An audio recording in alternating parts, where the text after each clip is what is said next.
네, 안녕하세요. 저는 여명학교의 조명숙 교감입니다. 반갑습니다. 제가 하나님께서 제 인생에 통일을 준비하게 하셨는데 어떤 과정을 통해서 하셨는지 여러분들과 함께 나누고자 이렇게 나왔습니다. 제가 지뢰밭 뛰어다니고 막 탈북자들 국경에서 구출하고 그렇게 생겼나요? 아니죠. 예, 하나님께서 하시면 다 할 수 있습니다. 예. 저는 원래는 외국인 노동자를 돕는 사람이었습니다. 그러다가 93년부터 97년까지 외국인 노동자를 돕다가 97년도에 그 배용준처럼 생긴 남자랑 결혼을 하게 됩니다. 예. 제 눈엔 배용준인데요. 딴 사람 눈엔 양택조라고 그런.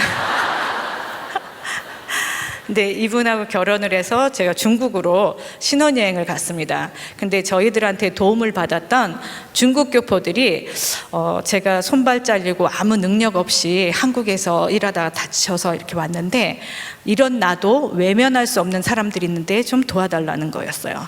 그래서 저희들이 만나보니까 탈북자들이었습니다. 그래서 저희들은 이제 외국인 노동자를 돕는 일을 했잖아요. 그런데 네팔, 방글라데시, 파키스탄 이런 사람들이 이렇게 어려운 일을 겪고 오면 솔직히 안타깝지만 내일 같지는 않았습니다. 그냥 어려운 일을 겪는구나. 그런데 탈북자는 보자마자 남의 일 같지가 않았습니다. 혹시 이 중에서 미국 사람이나 일본 사람 보고 너 그동안 어떻게 지내니 하면서 막 울면서 막 안고 이러시는 분 계세요? 이런 분 계시면 빨리 병원으로 모시고 가셔야 됩니다. 그런데 탈북자는 저희가 이제 중국과 국경에서 먼 발치에서만 봐도 이렇게 심장이 이렇게 뛰고 가슴이 아픈 이런 상황입니다. 하나님께서 우리를 이웃이 아닌 형제로 묶어주셨기 때문입니다. 그래서 저희들이 이제 열심히 돕는데 뭐 결혼 반지도 다 팔고 그 다음에 이제 신혼집 살 것도 막 팔아가지고 그 사람들을 도왔는데 한도 끝도 없는 거예요. 근데 어떤 중국 교포가 선생님 두만강변에 시체가 한 구 있는데 그걸 찍어서 남한의 언론에다 많이 뿌리면 탈북자들이 얼마나 힘든지 알고 많은 사람들이 도울 거 아닙니까? 그래서 그걸 찍으러 갔습니다. 근데 저희들이 가보니까 금방까지도 이 까마귀가 이렇게 죽은 시체를 뜯어먹고 있었어요. 그래서 제가 이렇게 가보니까 까마귀들은 북한 쪽으로 날아가고 있었습니다. 그때 저를 데려갔던 중국 교포는 하나님을 믿는 사람이 아니었어요. 근데 그 사람이 뭐라고 하냐면 선생님, 선생님이 믿는 하나님이 보시기엔 이 광경이 어떠실까요? 북한 사람들은 너무 못 먹어서 맥이 없어서 이 허리도 안 차는 두만강물을 이렇게 선택해서 막 건너는데 그러다가 돌뿌리에 넘어지고 다시 일어서서 살지를 못하는 거예요. 그래서 그 물속에서 빠져 죽는 거죠. 북한 사람들은 맥이 없어서 두만강물에 빠져 죽고 그 살을 까마귀는 뜯어먹고 남한 사람들은 중국의 보신관광 가서 까마귀가 정력에 좋다고 한 마리에 10만 원씩 20만 원씩 삶아먹는 이 광경을 선생님이 믿는 하나님이 보시기에는 어떠실까요? 여러분 어떤 마음이 드시겠습니까? 저는 굉장히 참담했습니다. 그런데 그때 제 마음에 울리는 성경 구절이 있었습니다. 오늘 읽은 그 성경 구절이에요. 그게 어떤 상황이었냐면 요셉이 형들한테 팔려서 애굽으로 갔는데 고생은 하지만 나중에 재상이 됩니다. 그래서 애굽을 최고 강국으로 만들어 놓습니다. 그래서 애굽 왕이 요셉의 고마움을 아니까 다 형제들을 불러서 애굽에서 생육하고 번성하게 됩니다. 요셉의 고마움을 알던 애굽 왕이 죽고 이스라엘 백성들이 많이 늘어나니까 노예처럼 부립니다. 그때 이스라엘 백성들이 하나님께 기도하니까 하나님께서 아브라함과 이삭과 야곱에게 두신 그 언약을 출애굽시키겠다는 그 언약을 기억해내시고 그 사람들을 출애굽시키는 장면이에요. 그런데 저한테는 이게 어떻게 들렸냐면 여러 해 후에 김일성이 죽고 북한 인민들은 고역으로 인하여 하나님께 울부짖으니 하나님께서 평양 부흥을 통해서 이 민족에게 부흥을 허락하신 것을 기억해내시고 이제 한반도를 통일시키신다. 이제 북한 사람들을 탈북시키신다. 이렇게 들리는 거예요.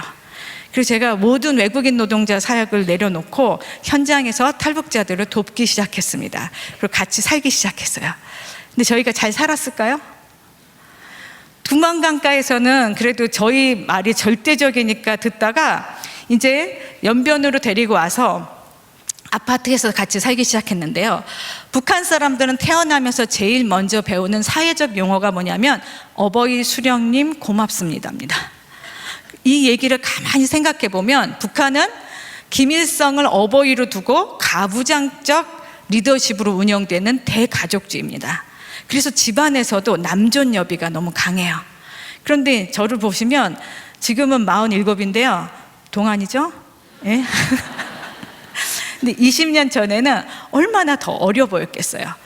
그 남자하고 여자하고 그 차이가 있으면 남자들한테 더 권위를 주고 나이 많은 사람들한테 더 주고 그 다음에 좀 권력 있게 보이는 사람들한테 더 권력을 줬었는데 저는 아무것도 믿을만하고 리더로서 인정할 수가 없었던 겁니다. 그런데 이분들이 언제 잡혀갈지 모르니까 돈만 생기면 밖에 나가서 술 사오고 술 먹고 담배 피고 먹을 것 때문에 애들하고 싸우는 거예요. 그래서 저희들이 이러다 잡혀갑니다. 아저씨 제발 술 좀 먹지 마세요. 제발 담배 좀 피우지 마세요. 제발 아이들하고 그 먹는 것 때문에 싸우지 좀 마세요. 이러면 감히 어린 여자애가 나이 많은 남자한테 이래라 저래라 한다고 고개를 탁 돌리시면서 쌍갔나 개갔나 쫑갔나 이러시는 거예요.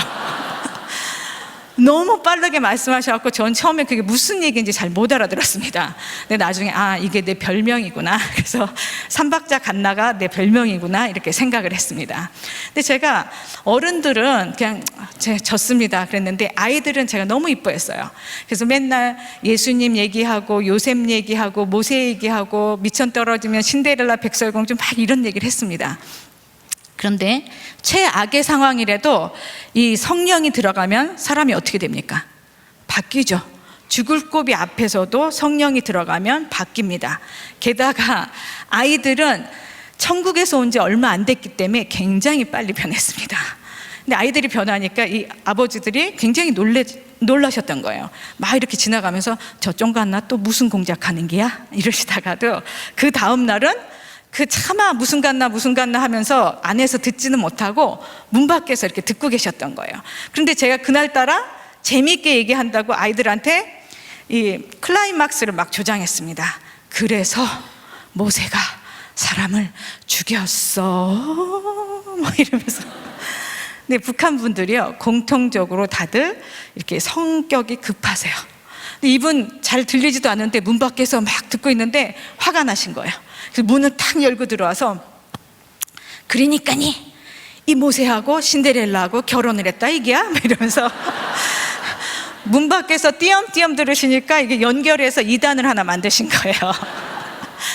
그런데 제가 너무 웃겨갖고 아저씨 아니 그럼 같이 들으세요. 근데 그 다음 날은 이 아저씨가 또 안 들어오시더라고요. 그래서 제가 그런가 보다 했는데 저희들이 여러 탈북자들이랑 살다 보니까 12시에 밥을 먹으면 한 2시에 끝나요. 그리고 그 설거지를 다 쌓아놨다가 6시, 5시쯤에 밥하기 전에 그 점심 설거지를 하고 저녁을 해줍니다. 그런데 제가 그날따라 아이들을 막 가르치다가 시계를 딱 보니까 이미 시간이 지난 거예요. 야, 먹을 것 때문에 오신 분들이라 먹을 걸 제 시간에 안 주면 저는 큰일 납니다. 그래서 나 오늘 십자가에 달렸구나 그러면서 막 싱크대로 갔습니다. 그랬더니 이 북한 아버지가 이 북한 남자들은요 1960년대 70년대 아버지들 생각하시면 됩니다. 이게 남자와 여자의 차이가 있고 부엌에는 절대로 들어가지 않습니다. 그런데 이 아버지가 설거지통에서 설거지를 하고 계시는 거예요. 그러면서 저한테 민망하니까 선생님 있지 않습니까? 그래서 이 사발 까시긴 말입니다. 남성 동무들이 해야지 벅벅 잘 까시줍니다. 이러는 거예요. 사발 까시기가 뭔지 아시죠? 사발면 할 때 사발, 까시기, 설거지죠. 사발 까시기는 누가 해야 된다고요? 네, 아멘, 아멘입니다. 그런데 그 다음 말이 저를 굉장히 놀라게 만들었습니다. 뭐라고 하냐면 선생님 저는 선생님의 짐을 덜어드릴 테니까 선생님 우리 아이들을 좀 배워주세요. 북한말로 가르쳐 달라는 겁니다. 제가 그 전날까지는 제 별명이 뭐였죠? 삼박자 같나, 쌍 같나, 개 같나, 쫑 같나 막 이랬죠. 근데 아이들을 가르쳐 주니까 선생님으로 바뀐 거예요. 북한에서는요, 직업 뒤에 님자 붙이는 게 수령님, 장군님, 원수님 3대밖에 없습니다. 거긴 사회주의이기 때문에 자기 회사의 사장님도 지도원 동지예요. 그런데 북한이 어려서부터 세뇌 교육을 합니다. 여러분, 만약에 저희를 배급 체제로 운영을 하는데 배급을 한 1년씩 안 줬다, 그럼 저희 지금 어디가 있을까요? 막 청와대 올라가고 난리 났겠죠. 근데 북한에서 데모했다는 얘기 들어보셨습니까? 북한에서 대자보 붙였다는 얘기 들어보셨어요? 그 왜 그런지 아세요? 어렸을 때부터 조직적으로 아이들한테 수령님은 신이다 라고 가리키기 때문입니다. 어떻게 신한테 저항을 해요? 근데 그거를 김일성, 김정은이가 할 수가 없잖아요. 그 누가 대신합니까? 어려서부터 선생님들이 하는 거죠. 그래서 선생님들한테는 그런 엄청난 권위를 부여하는 겁니다. 직업적 혁명가라 그래서 이 사람들이 선생님들에 대한 권위는 굉장히 주는 거죠. 그래서 제가 북한 사역은 그 자녀 교육을 통해서 그 자녀도 바꾸고 그 부모님들도 변화시켜야 되겠구나. 북한 사역은 교육을 통해서 할 수밖에 없구나 라고 알게 되었습니다. 그런데 중국에서는요, 아이들을 학교를 보낼 수도 없고 그렇다고 직장을 보낼 수도 없었습니다. 그래서 좀 살려달라고 했더니 한국에서 황장엽 씨가 저희보다 한 4개월 먼저 왔기 때문에 다른 나라를 통해서 오면 받아주겠다는 거예요. 그래서 저희들이 4명이서 일을 했는데 둘은 부부, 저희 부부하고 둘은 오누이. 그래서 오누이의 오빠가 전도사님이었는데 그분이 이제 리더였습니다. 이분하고 저하고 먼저 이렇게 그 베트남을 통해서 건너기로 했습니다. 그래서 베트남에 먼저 가 있고 저희 남편하고 그 배용준 닮은 남편하고 저희 이제 친구 간사가 중국 쪽에서 탈북자를 이렇게 보내는 일을 했습니다. 그런데 땅으로 되어 있는 곳은 전부 지뢰가 많이 묻어 있었기 때문에 그 두만강처럼 강으로 되어 있는 국경을 그 줄다리기 하는 동아줄을 가져가서 이 베트남 쪽에다 묶고 헤엄쳐서 그 중국 쪽에다 묶어서 탈북자들이 이거를 잡고 국경을 넘도록 했습니다. 근데 저는 특별히 할 일이 없는 거예요. 그래서 제가 그 전도사님한테, 전도사님, 저는 무슨 일을 하면 돼요? 그랬더니 제 눈을 쳐다보지 못하고 너는 시장에 가서 미니스커트도 사 입고 화장품도 사서 예쁘게 화장하고 따라와 그러더라고요. 제가 지금도 보시면 눈치를 채셨겠지만 화장을 잘 못해요. 그래서 가서 뭘 사나 봤더니 빨간 립스틱 그리고 파란 아이섀도우를 정말 열심히 칠했습니다. 그리고 거울을 보니까 웬 패왕별이가 이렇게 앉아 있는 거예요. 그래서 이제 그러고 따라갔습니다. 그리고 해가 지고 달이 뜨기 전에 한 1시간 정도의 무월광기에 탈북자들을 이렇게 건너게 해야 되니까 너는 반대쪽으로 가서 국경 수비대 좀 교란시켜 이러는 거였습니다. 그래서 그때는 뭔가를 판단하고 이럴 상황이 못 됐어요. 그래서 그쪽으로 가서 국경에 이렇게 라이트를 비치거든요. 거기 일부러 가서 오빠 그리고 제 숲속으로 막 뛰어갔습니다.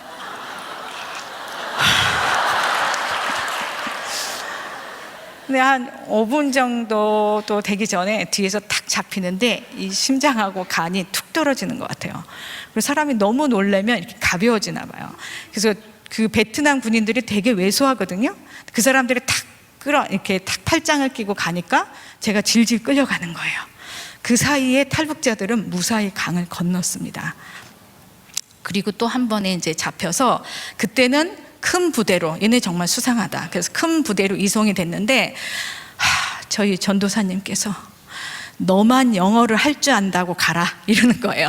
여러 사람이 얘기를 하면 입이 안 맞으니까. 그래서 제가 알겠다고. 제가 보시면 아시겠지만 약간 백치미가 있습니다. 그래서 계산을 못해요. 그래서 알았다고. 그래서 갔습니다.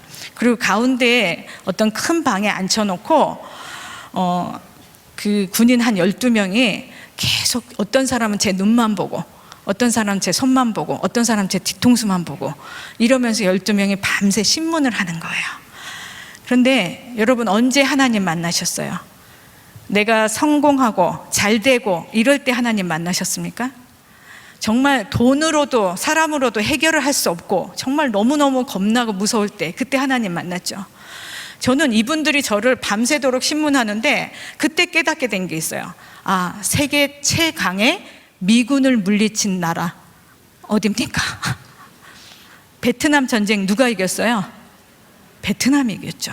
이분들이 포로를 다룰 줄 아는 거예요. 너무 무섭게 다룰 줄 아는 거예요. 저는 제가 특수요원이 아니잖아요. 그냥 할렐루야 하다가 머리가 좀 나빠가지고 거기까지 간 거예요. 근데 가운데 앉았는데 통역을 안 해도 무슨 얘기인지 알 것 같아요. 너는 왜 이 밤에 그 숲속을 뛰어다녀? 막 이러면서, 그럼 전 너무 놀라가지고 네? 막 이렇게 깜짝 놀래죠.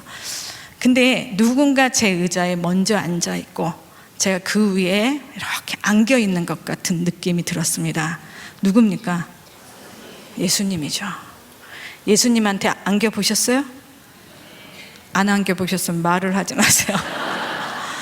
근데 이분들이 굉장히 무섭게 할 때마다 저는 깜짝 놀라갖고 이러면 예수님이 꽉 안아주세요. 그럼 너무너무 포근하고 좋은 거예요. 근데 이 사람들 입장에서는 너 왜 그랬어? 그러면 제가 이렇게 놀래다가 너무 기분 좋아서 와? 막 이러면서 이 사람들은 남한에서 온 정신이 이런 여행객이다 이렇게 생각을 한 거예요. 그런데 그 12명 안에는 굉장히 다른 사람 다 키가 왜소합니다. 근데 이 군인은 키가 180이 넘고요, 굉장히 건장한 사람이었어요. 근데 이분은 진짜 군인이었어요. 너무 제가 수상한데 다른 사람 다 속고 있으니까 화가 나신 거예요. 따라오라는 거예요. 그래서 얼떨결에 따라갔죠.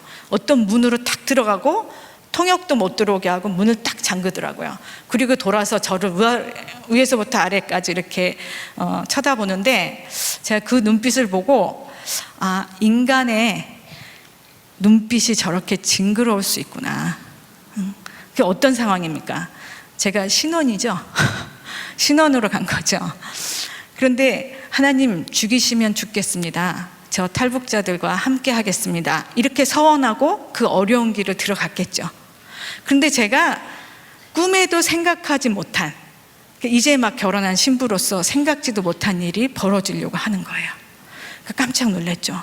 그런데요, 아무리 하나님을 믿어도 선택적인 상황에서 하나님 위주가 아니라 자기 위주로 선택을 하게 될 때도 있습니다. 제가 어떤 생각을 하냐면, 내가 탈북자들과 한 13명의 탈북자들이 있었거든요. 우리 남편과 그리고 동료들을 살리기 위해서 이 사람하고 잠을 자야 되나? 이런 생각 하겠습니까? 안 하겠습니까? 할 수 있겠죠. 그런데 좀 서글펐어요. 전쟁 1년은 그러니까 신혼 1년은 전쟁도 나가지 말라고 성경에 분명히 써 있습니다. 그런데 저는 전쟁터에 있었잖아요. 하나님께서 사랑하시는 탈북자들을 살리겠다고. 그리고 제가 너무 우리 하나님이 그렇게 치사하신 분이시냐, 탈북자만 사랑하시고 그 탈북자를 사랑하는 이 어린 사역자는 아무렇게나 돼도 괜찮으신가, 이런 생각이 들었습니다. 그리고는 깨달았어요. 여러분이 믿는 하나님은 어떤 분이십니까? 내일 당장 원하시면 통일시키실 수 있는 분이십니까?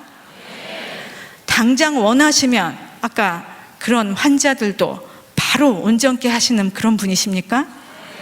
제가 하나님이 어떤 분인지 깨달으니까 갑자기 강하고 담대해졌습니다. 여호수아에서 강하고 담대하라는 구절이 나옵니다. 저는 평상시 그걸 어떻게 이해하냐면, 강하고 담대할 수 없는 상황인데 너는 하나님 딸이니까 강하고 담대해야 돼, 이렇게 명령하시는 건 줄 알았어요. 그런데요, 우리 하나님이 어떤 분인지 제가 깨닫게 되는 순간 자연스럽게 강하고 담대해졌습니다.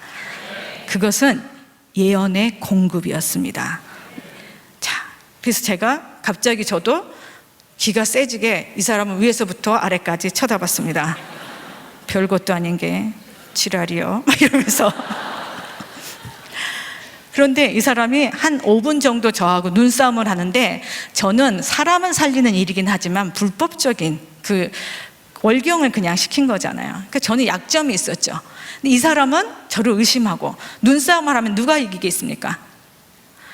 그런데 누군가 제 앞에서 저를 대신해서 그 사람하고 싸우고 계신 분이 계시더라고요. 저는 그분 등에서 이마를 딱 대고 있으니까 너무너무 편안하게 시간이 막 흘러가는 걸 느끼게 되었습니다. 그리고 한 5분 정도 있는데 이 사람이 돈을 달라는 거예요. 근데 제 허리에는 $10,000가 있었습니다. 왜냐하면 탈북자들을 넘기다가 사고가 나면 돈으로라도 해결해야 되잖아요. 그런데 이걸 딱 풀려고 그러는데 누군가 제 귀에다 대고 작은 돈을 줘라 이러는 것 같은 거예요. 근데 제가 작은 돈이 어디 있어요? 이게 베트남이 열대 지방이기 때문에 $10,000를 배에다 이렇게 제가 이렇게 묶었는데 $10,000를 가지고 다니려면 그 $100짜리로 큰 돈으로 가지고 다녀야 됩니다. 안 그러면 이만해져요. 그래서 $100짜리로 가지고 다녔는데 아침에 루즈 사고 그 아이샤도우 사고 그 미니스커트 제가 $100짜리로 줬으니까 그 돈이 있었던 거예요. 거슬림 돈이. 그래서 그냥 집어서 이 사람한테 딱 줬습니다. 근데 이 사람이 너무 행복해하면서 나가는 거예요. 근데 문을 열었을 때 제가 굉장히 놀랐습니다. 저를 금방 전까지 신문했던 12명의 군인들이 한 줄로 서 있었어요. 그리고 한 명씩 들어오기 시작했습니다. 만약에 제가 하나님께서 원하지도 않는 희생을 한다고 이 사람을 끌어안았으면 어떤 일이 생겼을까요? 만약에 여러분, 만약에 제가 탈북자라면 어떤 일이 생겼을까요? 만약에 제가 하나님을 모르는 사람이라면 제가 깜짝 놀랐습니다.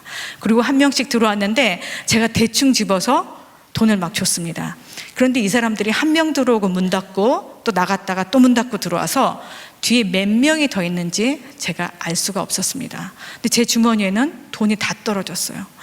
이제 난 죽었구나 생각하는데 너무나 완벽하게 그때 사람도 다 끝이 났습니다. 제가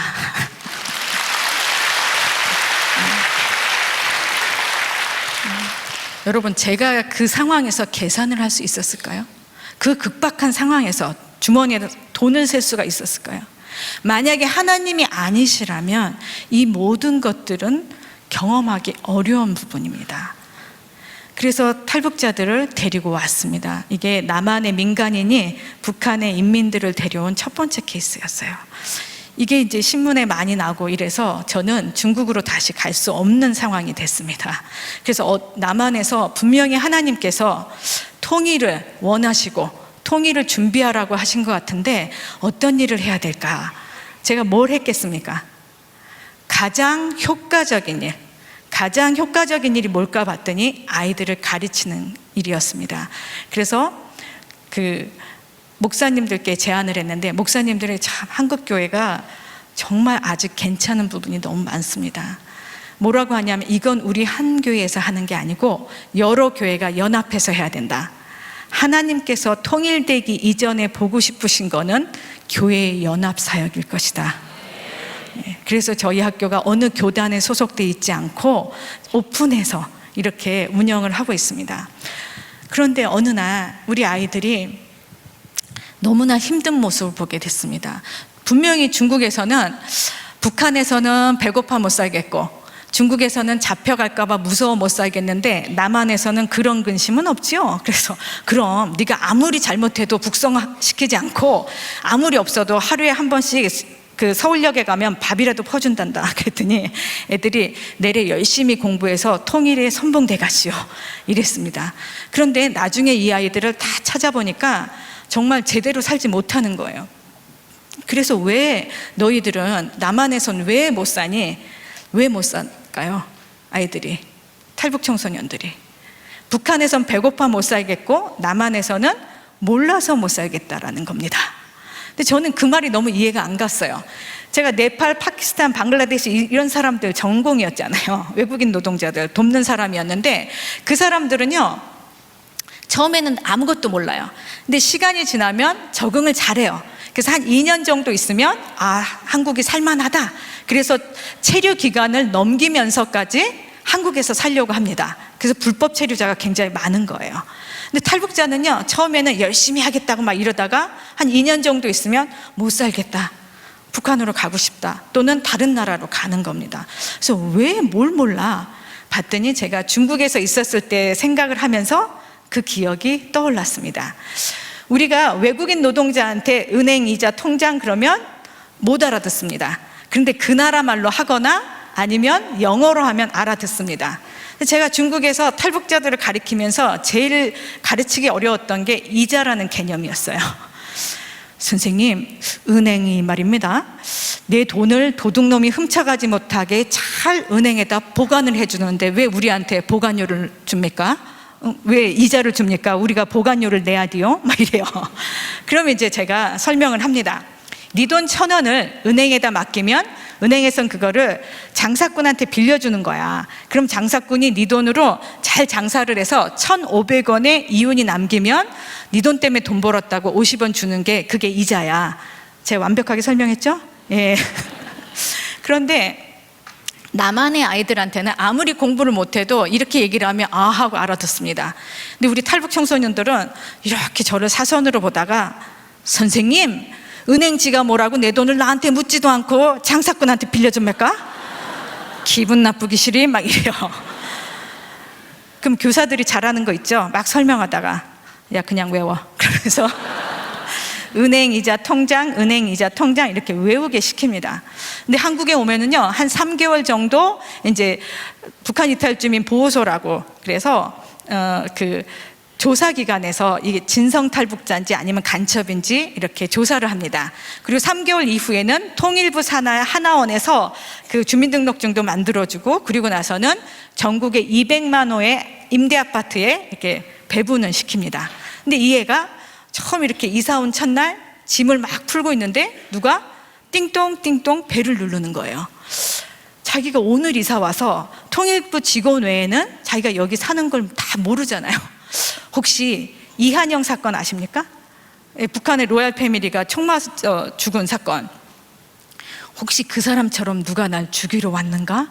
그러면서 살금살금 가서 문 옆에 가서 누구십니까? 그럽니다. 그럼 문 밖에서는요, 웬 40, 50대 아줌마가 네, 통장입니다 이러시는 거예요. 얘는 통장을 언제 배웠어요? 은행이자 통장, 은행이자 통장 이렇게 배웠는데 웬 아줌마가 자기가 통장이라는 거예요. 그러니까 더 의심에 간 거죠. 그러면서 인상을 막 쓰면서 제 통장은 서랍에 있습니다만 이러면서 하루 종일 이렇게 이제, 우리는 정말 다 아는 상식을 북한 이탈 주민들은 여기에서 정말 외워야 되는 지식인 거죠. 그래서 여기서 너무 몰라서 못 살겠다라고 얘기를 합니다. 북한에 남북한의 차이가 있어서 모르는 것도 있고요, 사회 시스템이 달라서 모르는 것도 많습니다.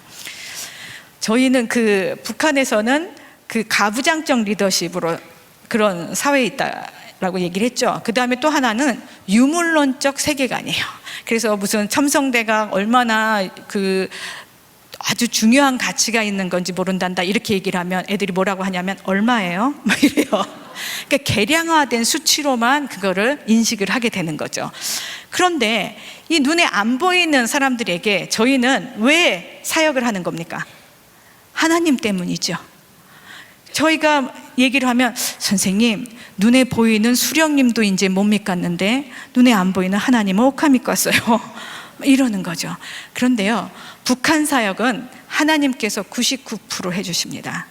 왜냐하면 하나님께서 너무 지금 통일하고 싶으셔서 지금 난리가 나셨습니다. 이 아이들이, 제가 국경을 한 번 넘을 때 저는 죽을 고비를 4번 넘었어요. 그런데 북한에서 중국으로 한 번, 얘네들은 국경을 한 번 넘지요. 중국에서 베트남, 라오스, 캄보디아 이런 나라를 한 번 더 넘지요. 근데 이런 나라는 우리보다 북한이 더 가깝잖아요. 공산주의 국가니까. 그래서 태국까지 넘어와야지 안전합니다. 그래서 이 아이들은 3번 이상 국경을 넘게 되는 거죠. 그런데 그때마다 정말 이해할 수 없는 간증으로 이 아이들이 이제 여기까지 오게 됩니다. 제가 데려온 사람은요, 정말 죽을 뻔했거든요. 근데 지뢰밭에서 없어져 갖고 산속으로 올라갔대요. 저희들이 이제 지뢰가 있다고 얘기를 하니까. 그래서 너는 어떻게 안 죽고 살았냐 할 때, 선생님, 산 꼭대기에 갔더니 낙지가 있습니다 이러는 거예요. 야, 아무리 산낙지지만 이건 아니지 않니? 어? 이게 어떤 얘기인가 봤더니 북한이랑 우리랑 용어가 다른 게 있습니다. 우리의 오징어를 북한에서는 낙지라고 부르고 우리의 낙지를 거기는 오징어라고 부릅니다. 이 사람들이 막 그 군인들을 피해서 산꼭대기를 막 올라갔는데 얼마나 무섭고 힘들겠어요. 그리고 막 이러고 올라갔는데 산꼭대기에 이렇게 오징어처럼 생긴 게 자기를 보고 이러고 있더래요. 코브라가 자기 영역에서 다른 사람이 침입해 오니까 이거 이제 공격을 하려고 어깨를 쫙 핀 거예요. 그때 이분들이 기도했다고 합니다. 하나님 계시면 저희들 좀 살려주세요. 하나님이 계시면 제발 저희들 좀 살려주십시오. 그랬더니 갑자기 여자 코브라가 삐리리 그러면서 옆으로 간 겁니다. 그러니까 이 남자 코브라가 데이트하려고 그쪽으로 간 거죠. 그래서 이런 것들, 그리고 나오는데 선교사님들이 얘네들을 이렇게 그 자동차 밑에다 이렇게 발 놓는 데다 옆에 뉘어가지고 이제 공안들 있는 데를 검문소를 통과하게 됩니다. 그 전날까지는 일일이 문을 안 열어봤는데 얘네들 문을 다 열어보는 거예요. 그래서 이 차에, 우리 아이들이 타고 있는 이 차에 손잡이를 탁 잡는 순간 이 아이들이 하나님 제발 살려주세요. 제발 살려주세요. 그랬더니 갑자기 선배가, 상사가 부르더래요. 군인 상사가. 그래서 갔다 왔는데 우리도 그렇지만 중국에도 거의 대부분 자동차가 까만색이잖아요. 그러니까 자기가 이거를 했다고 생각하고 그 다음 차로 가더라는 거죠. 그렇게 정말 너무나 많은 기적의 역사들을 통해서 이쪽에 왔습니다. 그래서 우리 탈북자들은요, 하나님을 고백하지 않을 수 없는 상황에 오게 됩니다. 그리고 이 사람들이 정말 여기 와서 정말 힘든 게 군사문화, 남북한이 군사문화가 좀 있는 것 같아요. 근데 북한이 굉장히 심하죠. 농촌에 농활 같은 데 가는 것도 농촌 지원 전투 뭐 이런 식으로 전쟁이 일어나도 어느 때라도 서바이벌이 가능하게 그렇게 이제 사회 시스템을 만들어 놨습니다. 근데 이게 남한에 와서 살기가 너무 어렵겠다 싶은 게 있습니다. 우리 군대 갔다 오신 분 또는 동생이나 자제분이 군대 갔다가 휴가 나왔다고 생각하고 제 얘기를 들어보세요. 너 밥 먹었니? 그럼 뭐라고 대답해요? 군인들이. 네, 이렇게 군기 빠진 사람 없죠? 네, 먹었습니다 하고 얘기를 하죠. 군인들은요, 높고 강하고 짧게 얘기를 합니다. 북한 사람들이 그래요. 저는 처음에 탈북자 만났는데 갑자기 머리가 1시간 정도 얘기하는데 머리가 너무 아픈 거예요. 그래서 이게 영적 전쟁인가 봤더니 이 사람들은 소울에서 얘기를 하는 거야. 날래 가자 막 이러고, 저희는 미에서 얘기를 해요. 안녕하세요 이렇게 해요. 그러니까 다른 음역대를 쓰니까 너무 머리가 아픈 거죠. 그리고 저희 학교에서 이제 그 시험 공부하는 기간에 아이들한테 너 공부 열심히 했니? 그러면 너무나 예쁘고 얌전하게 생긴 여학생이 네 선생님 저는 반 패면서 열심히 했습니다 이러는 거예요. 그 옆에 있는 학생은 선생님 저는 피 타는 노력을 했습니다. 뭐 정말 뭐 피를 태울 것까지야 있냐? 뭐 이러면서 그러니까 이런 어떤 사회적인 통념이나 이런 문화들이 너무 다른 거죠. 그리고 우리 역사상 가장 유명한 군인이 누군가요? 이순신 장군님의 그 유언이 뭡니까? 내 죽음을 적에게 알리지 말라. 북한 사람들은요, 절대로 자기 약점을 얘기하지 않습니다. 얘기를 해도요, 우리 말을 못 알아듣는 게 너무 많아요. 제가 만약에 어떤 집사님한테 집사님 참 이악스럽게 생기셨습니다. 그러면 알아듣습니까? 못 알아듣죠. 이게 무슨 뜻인 것 같아요? 좋은 뜻일 것 같아요? 나쁜 뜻일 것 같아요? 나쁜 뜻일 것 같죠. 뭐 악스러워? 막 이러면서. 그런데 이게 북한 여성들한테 하는 특급 칭찬입니다. 왜냐하면 없는 살림을 열심히 알뜰하게 해서 집안을 일으킬 여자라는 뜻이에요. 너무 열심히 하는 여자라는 뜻입니다. 근데 우리는 못 알아듣죠. 그런데 반대로 탈북하신 분들도 우리나라 말을 제대로 못 알아듣는 경우들이 있습니다. 그런데 그거를 내가 못 알아듣는다, 모른다는 얘기를 해요, 안 해요? 안 하죠. 안 하죠. 그런데 우리는 다 알아들을 거다라고 생각을 합니다. 그래서 탈북자들은 여기 와서 너무나 모르는 것들이 많아서 정말 여기서는 몰라서 못 살겠다라고 얘기를 합니다. 제가 여명학교를 이렇게 운영하면서 아이들한테 여러 가지를 묻습니다. 어쩔 때는 남한에 와서 너무 억울하다는 거예요. 아이들이 왜 억울하겠습니까? 남한 사람들하고 자기하고 똑같이 생겼는데 누구는 남한에서 태어나서 너무 많이 먹어서 살까기 아십니까? 네, 다이어트입니다. 살이 쪘으면 까야 됩니다. 예, 뭐 어떤 도구로 까시든지 좀 까시기 바랍니다. 근데 살까기를 하느니라고 한 달에 20만 원씩 30만 원씩 드리는 아이들을 보면 내가 북한에서 태어나서 너무너무 억울하다는 거예요. 그래서 제가 오히려 아이들한테 도발을 했습니다.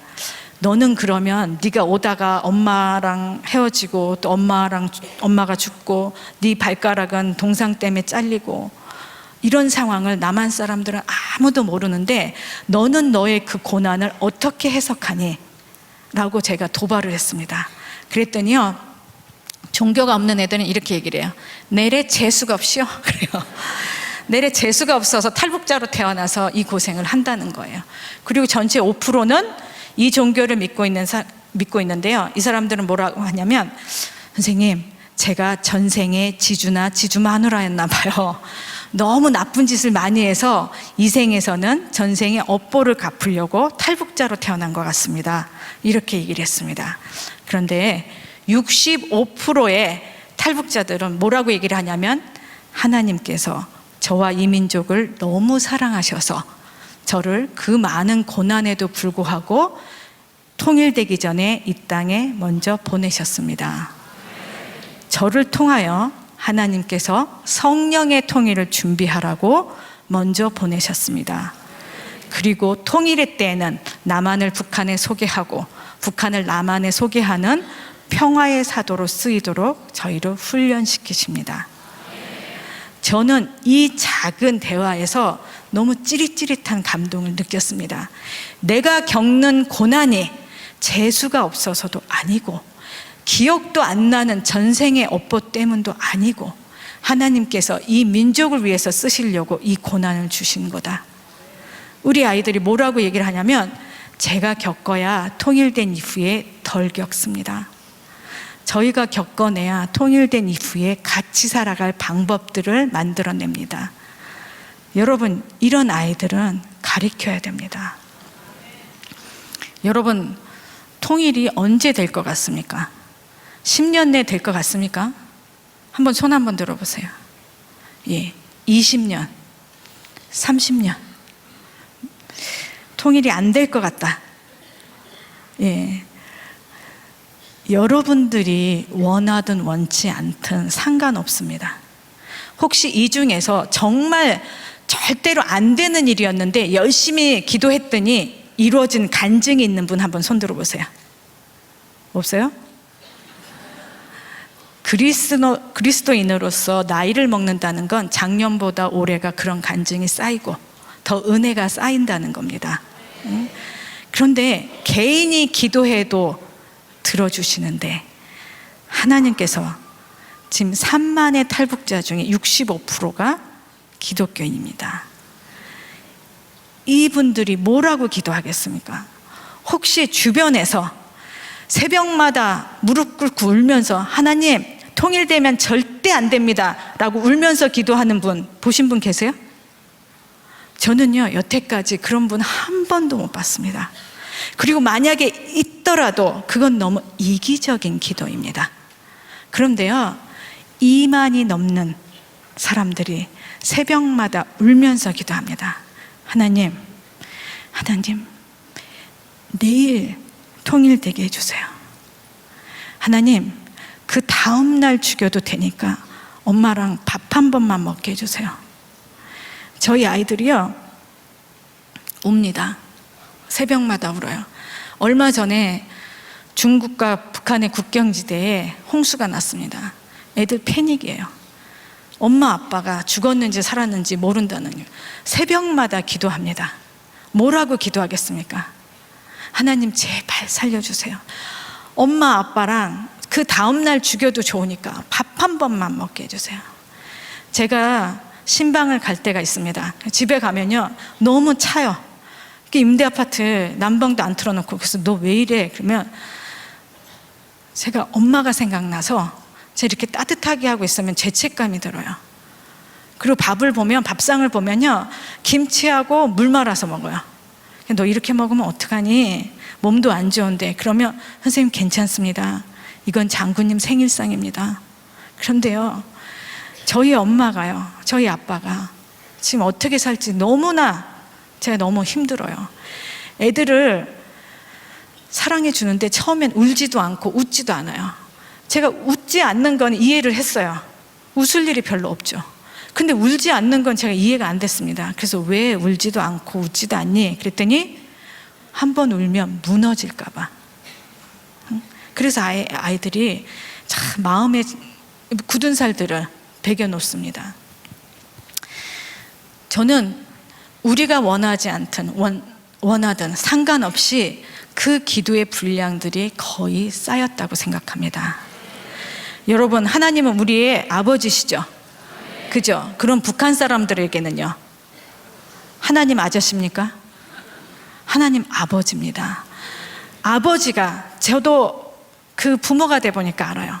이 자식이 아프니까는요, 이게 심장이 덜덜덜덜 떨립니다.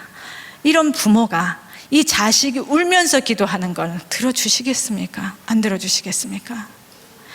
어쩌면 하나님께서는 통일을 안 시키시려고 생각하셨을지도 모릅니다. 어쩌면 하나님께서는 30년 후에 통일시키시기를 원하셨을지도 모릅니다. 그런데 하나님께서 우리를 너무 사랑하셔서 그 하나님의 굳은 마음까지도 바꿀 수 있는 열쇠를 주셨습니다. 그게 뭡니까? 기도입니다. 정말 그 사람들이 피눈물로 간절히 기도하면서 하나님께, 하나님 내일 통일되게 해주세요. 여러분들에겐 통일이 뭡니까? 제가 애들한테 물어봤어요. 너희들한테는 통일이 뭐니? 그랬더니 뭐 거창한 게 안 나와요. 집으로 가는 행복한 길이요, 엄마를 만나는 유일한 길이요. 이런 아이들이 울면서 기도합니다. 제가 매일 이러고 다니니까 저희 집에 아들 하나 딸 하나 있거든요. 근데 걔네들을 잘 케어를 못합니다. 근데 아들이 외모는 저 닮고 인격은 아빠 닮아서 훈남이에요. 지나가면 막 이래요. 근데 저희 딸은요, 기도를 많이 해주시기 바랍니다. 귀여워요. 그런데 제가 이제 북한 사역을 하면서 저는 영적으로 견딜 수 있고, 하지만 제 육체가 그게 버거웠던 모양입니다. 그래서 간염하고 결핵이 동시에 왔어요. 결핵은 약을 많이 먹어야 되는데 그러면 간에 무리가 오고, 그래서 되게 힘든 과정이 있었는데 큰아이를 다 완쾌되지 못한 상태에서 낳습니다. 그래서 얘가 조그만 약을 먹었는데 이게 간이 이렇게 파괴가 됐어요. 15개월 때. 그러니까 그 감기가 걸려도 약을 못 먹고요, 간이 아프니까. 그리고 각종 그 예방 접종을 할 수가 없었습니다. 그냥 그걸 다 옮아버려요. 그런데 이 아이가 아프고 그랬을 때 저는 이제 둘이 다 있는데, 어느 날 제가 집에 딱 갔는데요, 이제 이렇게 제가 돌아다니니까 잘 케어를 못 하잖아요. 과자를 2개를 사들고 딱 갔어요. 그리고 제가 하나는 아들을 딱 줬어요. 그랬더니 엄마가 너 먹으라고 사온 거야. 그랬더니 이래요. 우리 그 딸 있잖아요, 귀엽게 생기네. 걔한테 이거 엄마가 너 주려고 사온 거야. 그랬더니 엄마 이거 엄마가 저 사오신 거야. 막 이러면서 막 너무 웃기는 거예요. 그래서 제가 그 다음 날은 3개 사들고 갔습니다. 그래서 하나는 아들 주고 하나는 딸 주고, 또 아들 안 볼 때 제가 옆으로 하나를 살짝 줬어요. 그랬더니 막 이러면서 막 난리가 났습니다. 그럴 때 제 마음에 어떤 울림이 있었어요. 내가 네 딸처럼 나만을 사랑한다, 이뻐한다는 겁니다. 저희 남한과 북한과 봤을 때 하나님께서 남한을 더 예뻐하신다는 걸 제가 알게 되었습니다. 우리가 어떻게 생겼든지 간에 하나님께서는, 우리가 하나님이 뭘 주면 어머 하나님 영광의 박수 이러면서 막 새벽 기도도 하고 주일 성수도 하고, 이게 얼마나 하나님께서 예뻐 보이시겠습니까? 그래서 남들이 안 볼 때 과자 하나 더 주듯이 경제적 부흥을 허락하신 겁니다. 그래서 어떤 연구자들도 한국이 왜 이렇게 그 2차 대전에 피해국 식민지였는데 이렇게 발전했냐, 이걸 못 밝혀내는 겁니다. 저는 알 것 같아요. 아무도 모르게 하나님이 살짝 더 주신 거죠. 그런데 남한과 북한 중에 하나님께서 북한을 더 애통해 하신다는 걸 알게 되었습니다. 그 다음날 우리 아들이 이렇게 풍진에 걸렸어요. 땀이 뻘뻘 나는데 이게 전염병이잖아요. 근데 얘도 걱정이지만 우리 딸도 더 어리니까 얘가 옮을까봐 제가 우리 딸한테 가연아, 이거 오빠 병 있으니까 옮지 않도록 네가 조심해, 이랬습니다. 근데 제가 옆에서 이렇게 보고 있으니까 우리 아들이 끙끙 앓다가 우리 딸이 계속 과자를 먹는 거예요. 자긴 다 먹었는데 계속 과자가 나오니까 애가 궁금하잖아요. 그래서 오빠 좀 줘, 그리고 갔습니다. 그때 우리 딸이 제 성격 닮았거든요. 아빠의 외모에. 그런데 오빠가 막 와서 달라 그랬더니 어머, 얼마 그러면서 막 도망다니는 거예요. 그래서 제 눈이 확 뒤집어지는 거죠. 내 인연 그러면서 제가 과자를 딱 받았습니다. 딱 뺏어가지고 너 누가 오빠, 응? 오빠한테 이러라 했더니 엄마가 조심하라며. 내가 조심하라 그랬지, 2개 있는 거 나눠 먹지도 말라 그랬어. 그래서 확 뺏어서 저희 아들이 상처받았을까봐 덜덜덜 떨면서 이렇게 줬습니다. 그때 하나님께서 저한테 또 깨달음을 주셨어요. 내가 네 아들처럼 북한을 애통하게 생각한다. 우리 하나님이 저희들의 아버지시잖아요. 남한한테도 아버지시고 북한한테도 아버지십니다. 하나님은 분명히 남한을 더 이뻐할 겁니다. 그렇지만 북한은 더 애통해야 할 것이라고 저는 생각합니다. 하나님이 더 이상 두지 않으실 거고 결국 시간의 흐름 속에 저희는 갑자기 같이 살게 될 겁니다. 그래서 준비하셔야 됩니다. 그런데 이 북한 사역이요, 겉으로 보기에는 너무나 십자가처럼 보입니다. 그런데 저는 제 경험을 통해서 봤습니다. 사람들이 얘기를 해요. 야, 너는 뭐 그렇게 많이 배우지도 못했고, 응? 그렇게 뭐 힘이 세 보이지도 않는데 어떻게 이렇게 어려운 십자가를 지고 갔냐. 근데 갑자기 가만히 제가 생각해 보니까는요, 저는 한 번도 십자가를 지고 간 적이 없는 것 같아요. 근데 제 앞에 십자가로 보이는 것들을 하나님께서 보여주십니다. 그때 제가 이렇게 보다가 하나님, 제가 들게요. 제가 들어볼게요. 라고 어깨에다 딱 올리면요, 우리 아버지께서, 우리 하나님 아버지께서 그 웃음소리가 들리는 것 같아요. 막 웃으시면서 명수가 됐다. 그러면서 십자가하고 저하고 자리를 바꿔주십니다. 그리고 그 어려운 길을 십자가를 타고 건너게 하셨어요. 우리 하나님은요, 여러분들도 사랑하십니다. 그리고 많은 사람들은 통일이 되면 안 돼. 통일이 되면 내 주머니에서 뭐가 빠져나갈 거야. 이렇게 생각합니다. 전쟁과 통일은 하나님한테 속해 있는 겁니다. 우리가 할 거라고 생각하면 우리는 할 수 없습니다. 그런데 북한도 사랑하시고 남한도 사랑하시는 하나님께서 함께 하신다면 능치 못할 일이 없습니다. 그러나 다만 십자가처럼 보일 뿐입니다. 그럴 때 여러분은 어떻게 하시겠습니까? 안 돼! 이러면서 도망가시겠습니까? 아니면 하나님, 제가 들어볼게요. 그러면서 여러분들께서는 십자가를 타고 가는 그런 경험을 하시게 될 겁니다. 저희 탈북 청소년들을 사랑하는 게 너무 어렵습니다. 참 아이들이 너무나 사람들한테 팔려도 받고 맞아도 받고 그리고 너무나 큰 어려움을 당했기 때문에 사랑을 해줘도 믿지를 못합니다. 그럴 땐 어떻게 하면 믿어줍니까? 제가 경험을 해보니까요, 탈북자들이 저희를 믿지 않았어요. 그런데 국경을 넘으면서 같이 넘으니까 그 고난에 자발적으로 참여해 주니까 그때서 믿더라고요. 그리고 우리는 평생의 가족이 되었습니다. 저희 여명학교는 너무나 작은 학교지만 여러 사람이 운영하고 있습니다. 여러분들도 후원해 주셨고 또 기도해 주셨습니다. 정말. 그런데 제가 처음에 운영할 땐 미인가로 시작을 했습니다. 그런데 이 아이들한테 학교가 미인가니까 이 검정고시를 통해서 개인이 학력을 취득할 수밖에 없었어요. 근데 그러면은 제대로 된 양육과 교육이 안 됩니다. 얘네들한테 삼각함수가 중요합니까? 무엇이 중요합니까? 응? 하나님이 왜 여기까지 보냈는지 그걸 가르쳐 줘야 되는 거죠. 그러려면 학교가 인가를 받아야 했습니다. 근데 제가 교회마다 가면서 우리 학교가 인가 받을 수 있도록 기도해 주세요 그랬더니 그거는 교회에서 할 게 아니야. 그건 정부에서 할 거야. 근데 이 소리가 저한테 어떻게 들렸냐면 그건 하나님이 어떻게 해. 대통령이 해야지. 그래서 제가 오기가 생겼습니다. 제가 보여드리겠습니다. 하나님이 어떻게 하시는지 보여드리겠습니다 라고 기도했습니다.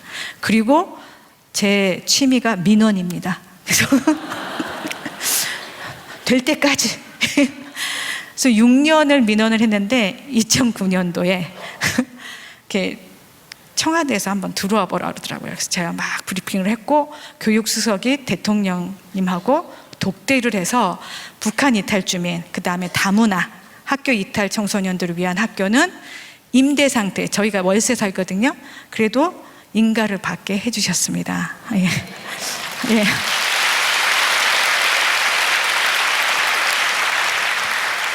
저희 학교가 정말 대단해서 그런 게 아닙니다. 저희는 문제를 알고 문제 푸는 방식을 알기 때문입니다. 어떻게 풀어야 되는 겁니까? 기도해야 됩니다.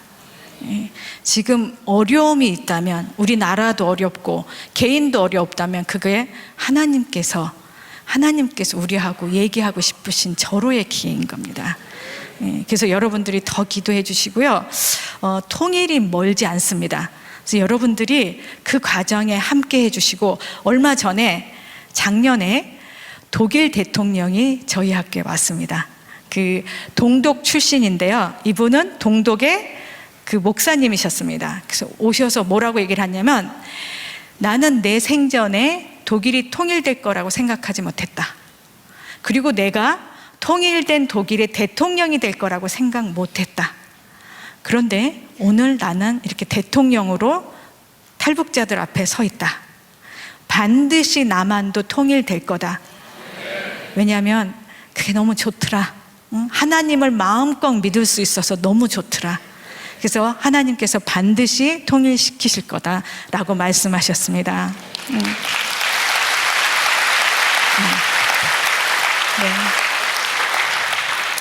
근데 그분이 참 의미 있는 얘기를 했습니다.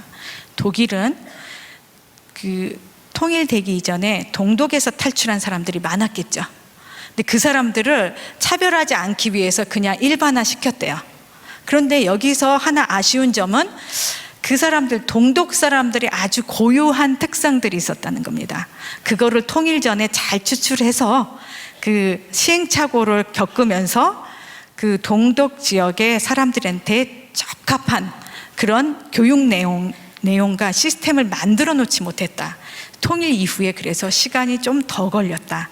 만약에 너처럼 탈북자들을 통일 이전에 잘 교육시키고 잘 같이 살아가는 연습을 시행착오를 잘 겪으면 그걸 잘 정리해서 통일 이후에 북한 지역의 사람들한테 적용한다면 남한의 통일은 독일보다 더 행복한 통일이 될 거다 라고 말씀하셨습니다.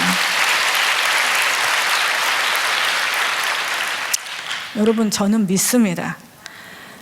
강하고 담대하셔야 됩니다. 통일 문제에 대해서 겁내실 필요가 없습니다. 저는, 여러분 저를 한번 보세요. 제가 마타할입니까? 아니면 제가 그 테레사 수녀처럼 이렇게 고매한 성격과 그 다음에 그 철학을 가지고 있는 사람으로 보이십니까? 아닙니다. 저는 그냥 백침이에요. 제가 분명히 말씀드리지만 정말 아무것도 아닌 사람입니다. 그런데 하나님께서 함께 하시니까 지뢰밭에서도 살아나왔고, 그리고 탈북자 아이들을 끌어안을 수 있는 사랑의 이 정말 포용력 있는 가슴이 생겼습니다. 제가 할 수 있으면, 하나님께서 저를 시키시는 이유는 제가 너무 부족해 보이기 때문입니다. 그래서 제가 할 수 있으면 여러분들은 더 잘하실 수 있습니다. 그래서 지금 여기 와 있는 3만의 탈북동포들과 함께 해주시고요. 그들이 하나님이 계시다면 저한테 이런 일은 너무한 겁니다. 하나님, 내일 죽여도 좋으니까 우리 엄마하고 밥 한 번만 먹게 해주세요 라고 울부짖는 기도를 외면하지 말아 주십시오. 네. 여러분들이 오늘 집에 가셔서 여명학교도 찾아보시고 그 다음에 탈북 청소년들과 함께 할 수 있는 일이 무엇인지 또 많이 찾아보시면서 통일을 함께 만들어 가시기 바랍니다. 네. 감사합니다.